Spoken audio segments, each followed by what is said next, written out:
Hey there, everyone, and welcome back to Real English Voices. I'm Tom. And I'm Ria. And wow, Tom, I am so excited about today's topic. We are diving into something that I know stresses out so many English learners, but it is so essential for sounding natural. Absolutely, Ria. We're doing a phrasal verb crash course. Forget the textbook lists of 100 verbs. We're focusing on the 10 you genuinely need for daily, fluent, conversational life. These are the ones that native speakers use constantly. Yes, because if you don't know these, you can understand every single word in a sentence and still have absolutely no idea what the person just said. It's like a secret language within English. It really is. So let's jump straight in. Our first one is a big one. It's take off. Now, Ria, we use this in at least 3 really common, very different ways. Okay, way number one, the literal one, when an airplane leaves the ground. The flight was delayed, but we finally took off at midnight. Simple enough. Simple. But here's the tricky one. Way number 2, to remove an item of clothing.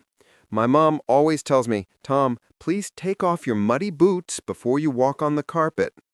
Oh, that's a classic. And way number three, my favorite one for daily work life, is when something suddenly becomes very successful or popular. Like her new business idea really took off after she appeared on that television show. Exactly. And notice the stress there. The verb take is a normal verb, but when you add off, the meaning changes entirely. You can't just say her business took. It has to be took off. It's a package deal. A package deal. I love that. Okay, moving on to our second essential phrasal verb.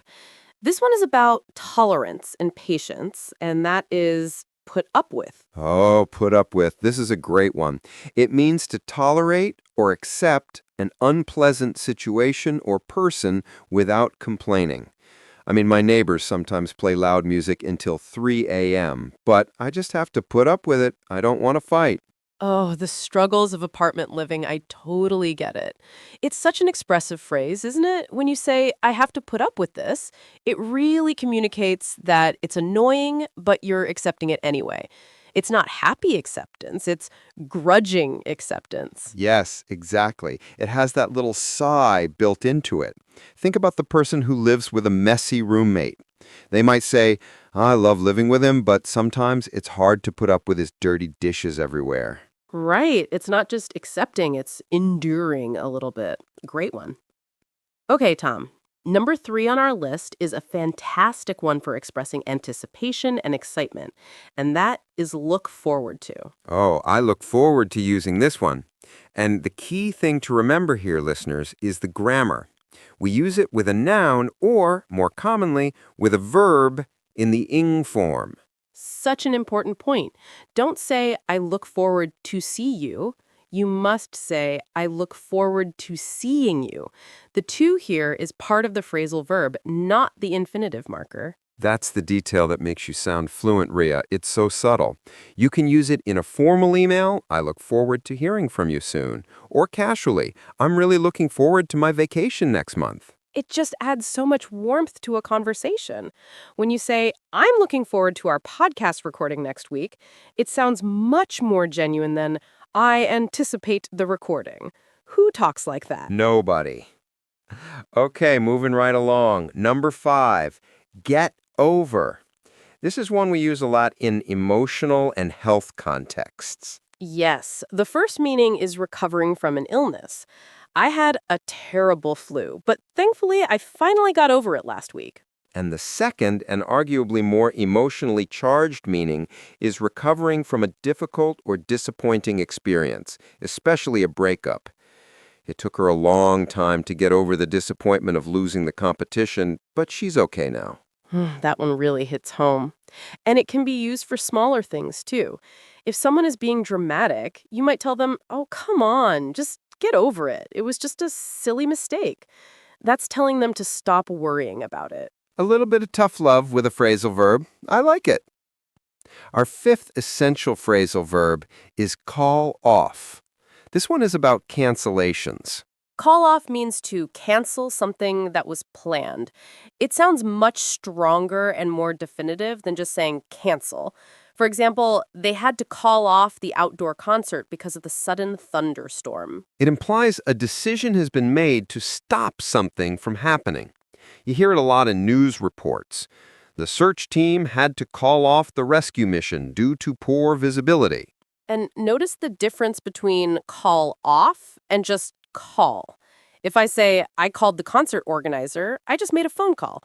If I say, I called off the concert, I canceled it. Huge difference. Massive difference. And that's the power of these little prepositions and adverbs.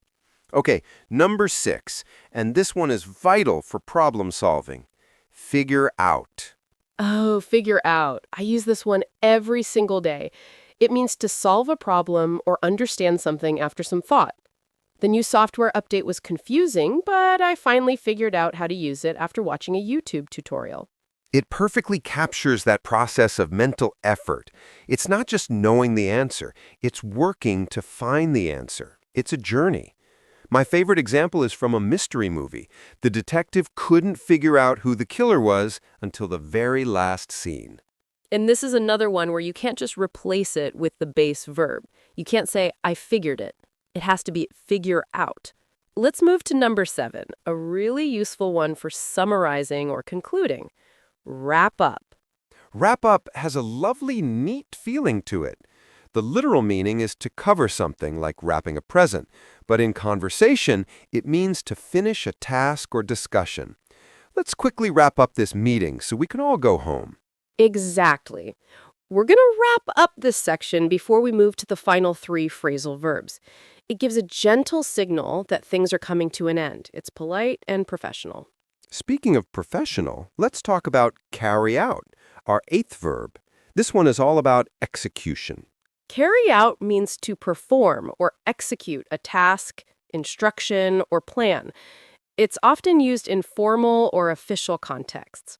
For example, the scientists must carry out a series of experiments to confirm their hypothesis. It implies following an instruction exactly. The company asked us to carry out a customer satisfaction survey. It's about being thorough and completing the work. You wouldn't really say, I carried the survey. It needs that out to mean completion. That's a wonderful distinction. And sometimes you just feel better using a phrase like that. It makes the task sound more important. We're nearly at the end, but these final 2 are so essential. Number 9 is give up. Give up. This one is emotional, Tom. It means to stop trying to do something. You hear it often in fitness. I was so tired running the marathon, but I promised myself I wouldn't give up. And that's the inspiring way to use it, but it can also be used for quitting a habit. After struggling for years, he finally gave up smoking last January. And there's also the subtle use of surrendering or admitting defeat in a game or a puzzle. If you can't guess a riddle, you say, okay, I give up. Tell me the answer. Perfect. It's so common. And finally, our 10th essential phrasal verb, one that is crucial for arranging meetings and social events. Run into. Run into has 2 main meanings. The first is to physically meet someone unexpectedly. Like, I was just walking down the street and I suddenly ran into an old school friend I hadn't seen in years. That sense of surprise is key. And the second meaning is related to problems. To run into a problem or difficulty means to unexpectedly encounter it. The project was going smoothly until we ran into unexpected budget problems. It just means encountering something, usually negative, that slows you down.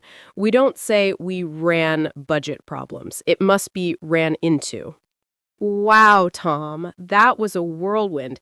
10 phrasal verbs: take off, put up with, look forward to, get over, call off, figure out, wrap up, carry out, give up, and run into.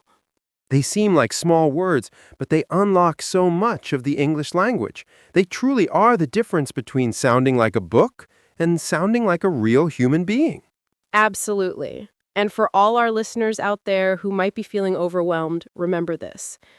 The secret to mastering phrasal verbs is not memorization. It's about association and emotion. Yes, think about a personal story for each one. When you learn put up with, remember that neighbor and the loud music. When you learn look forward to, think about that vacation you're planning. Attach a feeling to it. Because language is emotional, and when you learn these words by connecting them to your own life and your own feelings, they stop being abstract words in a book. They become part of your voice. And that's what Real English Voices is all about, building that confidence, one tiny, powerful phrase at a time. Don't give up. Keep practicing. Try to use 3 of these 10 today. That's a great challenge. We look forward to hearing about your progress. You can send us a message or leave a comment on our website. Yes, please do. Until next time, I'm Tom. And I'm Ria. Keep speaking, keep practicing, and keep finding your real English voice. Goodbye for now.